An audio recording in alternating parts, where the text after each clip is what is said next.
Good morning, everybody. How are you? I guess it's afternoon, actually, isn't it? Good afternoon. So happy to see you. Happy to have you join us. If you haven't joined us before, then welcome to you. I'm happy to have you here, and I hope that you will find the content interesting and relevant. Now, today we're going to talk about your adult children and you, and some of the conversations that you all might be having as a family. The reason this topic came to mind for today is that, as many of our longtime viewers will know, I have another page called Real Life Renos. And while the oldish is devoted more to aging adults, Real Life Renos is devoted to home modification and also a little bit of brain modification, how you think about the way you live. But it's not specifically older adults over on Real Life Renos because, people have neurological disorders, they are born with disabilities, they acquire disabilities through catastrophic accidents. So that can happen at any age. So that's the distinction between the oldish and Real Life Renos for you. But one of the recurring themes that comes up when we're talking about older adults is the worry that their children feel. It's one of the recurring themes that has been coming up in the courses that I've been taking. Now, as some of you will know, I've shared with you that I've been doing certifications in home modification so that I can learn more about it and talk with more authority and have a broader range of knowledge to bring to you and to those who follow us over on Real Life Renos. So this recurring theme does come up about adult children who are worried about their parents, and adult children who want to be dismissive or in denial. So that's what I wanted to talk with you about. We want to live independently as long as possible. At least I do. Not everybody does. Some people just don't even want to think about it, but I certainly do. And, as we get older, I hear often from older adults, particularly women. I'm not sure why it's women more than men, but it is. I hear from them that there's been a bit of a role reversal, that their children are acting more like parents. Well, that's very common because you've heard the expression the sandwich generation. That's what that is. That is adult children who are parenting their children, their own children, and also parenting their parents. It's a very difficult position to be in. However, here is where a very important function kicks in, and this is where you get to participate and have something to say about this. When these conversations start to surface with your adult children, the first thing that comes to your mind should be communication. You need to talk about it because what a lot of people will do is they'll deny it. Don't worry about it. We'll be okay. I'm fine. Don't give it a thought. You've got more important things to do. Well, they are going to worry. And of course, with families being so spread out geographically these days, that doesn't help. You get that once a week phone call, and maybe they visit at Easter and Christmas and, whatever, but it's not like they live across the street and they can keep an eye on you. So, at the very first sign that something is of concern to them, my fervent wish for you is that you sit down with them and get it all out on the table. They're not going to stop worrying, and their minds are going to go to the worst places, those worst what if scenarios. We all do that. I mean, you think about something and you think of the worst thing that could possibly happen. Personally, I have a philosophy that worrying about something is like praying for it to happen because you give it that energy. We don't want them to pray for it to happen, and I'm sure that's not their intention. But what you'll start to hear from them are things like, I text you and it takes you forever to text back. I call you and you're not there. What if you fall down the stairs and nobody knows? Dad, what if you're going downstairs to the basement to do the laundry? Nobody will find you for days if you should have an accident down there. You'll start to hear those kinds of conversations. And this is what I want you to address sooner than later, because when you address it sooner, you get to mitigate the concerns with hopefully non-invasive, but certainly less invasive kinds of tactics. Um, you don't want them to start feeling like they're overbearing, and you don't want to start feeling like they are overbearing. So, working together to find solutions is really the better path. Now, it could be something as simple as if you live in a house in a neighborhood, you may have a neighbor next door or across the street, and you can make arrangements with them to peek out the window and check on each other's blinds or drapes. Normally the blinds are up by 9 in the morning. Usually you put the blinds down by 9 or 10 at night. If that hasn't happened, that might be a signal that something's not quite right, and you might want to go across the street and check. That might be an arrangement you make with neighbors, and you can tell your children, "Oh, I've arranged with the neighbor, and we have this all in place. And if the blinds aren't up, and I go across the street and they don't answer the door, this is the next step that we've arranged to take. I have her children's phone number, and she has your number. So there is a process to follow through to make sure that we're safe." So that's one thing you can do that is really non-invasive at all. It's merely like a distance welfare check. Now, another thing you can do is arrange to keep your smartphone with you all the time. They can be a little bit big and clunky, but they do have, I've seen recently more and more of them, these little crossbody phone holders, smartphone holders. So you wear them like a crossbody purse. Guys might not love that so much. They can put it in their pocket. But even a small purse of some kind, if you can't find a crossbody smartphone holder that you like, would work. And that way you just put it on in the morning and your phone is with you all the time. And that way, if you get a message or the phone rings, it's right with you. You don't have to worry about it. Smartwatches. I have one, and whenever I get a message on my smartphone, a text message or a phone call, my phone taps me or buzzes, depending on what the function is. Now, this one is, and see it's lighting up. This one is an Apple iWatch. There are lots of them out there, and most of them hook up to your smartphones in exactly the same kind of way.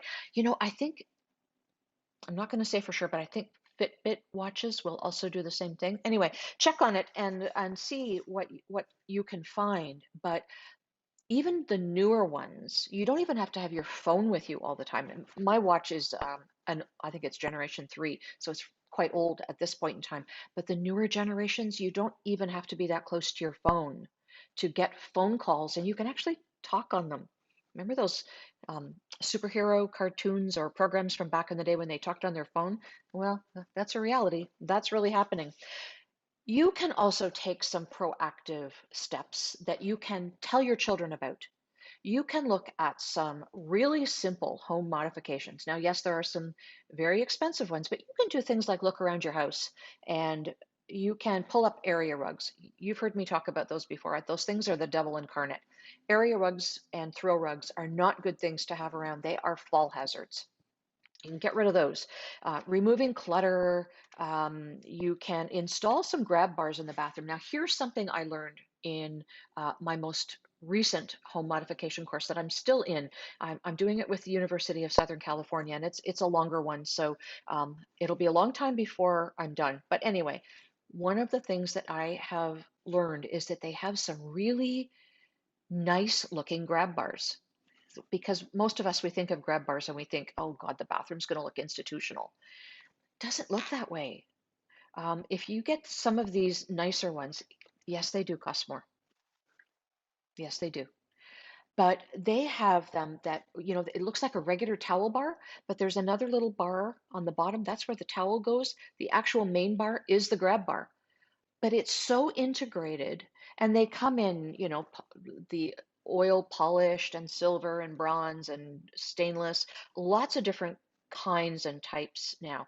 There are toilet paper holders that have a built-in grab bar above it. It just looks like it's integrated and part of the unit. Doesn't look like a grab bar at all. So, you might want to think about those. What you don't want to do is get the grab bars that suction to the wall. Those are not going to be helpful to you. They actually need to be drilled into the wall to be functional. But if you can tell your children that you've done this kind of stuff, it will alleviate a lot of their concern. And this is non-invasive.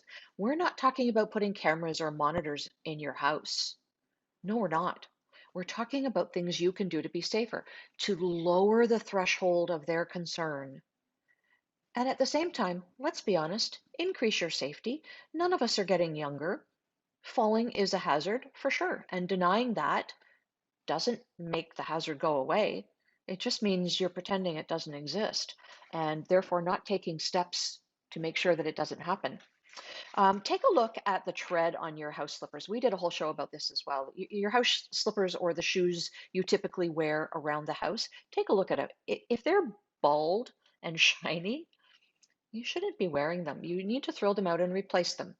Maybe that's a good gift to put on your Father's Day list or a birthday list or something to take you to or give you a certificate for your favorite shoe store and get those replaced with something that has some tread because those shiny surfaces are also a fall hazard. Check the railings leading into your house and the railings also inside of your house. And if you're somebody who has to go down into a basement, it's a really good idea to put a handrail on both sides of the stairs so that you can grab them with both hands. Or if you've got something in one arm, you don't have to be switching arms to grab a railing partway down. Railings are really important. Again, they have to be secured well. Check the lighting in your home. Make sure the corridors are lit. Make sure that the stairs are lit. Make sure that there's a path that will light if you have to get up in the night to go to the bathroom. Home assistants are a really good thing for this.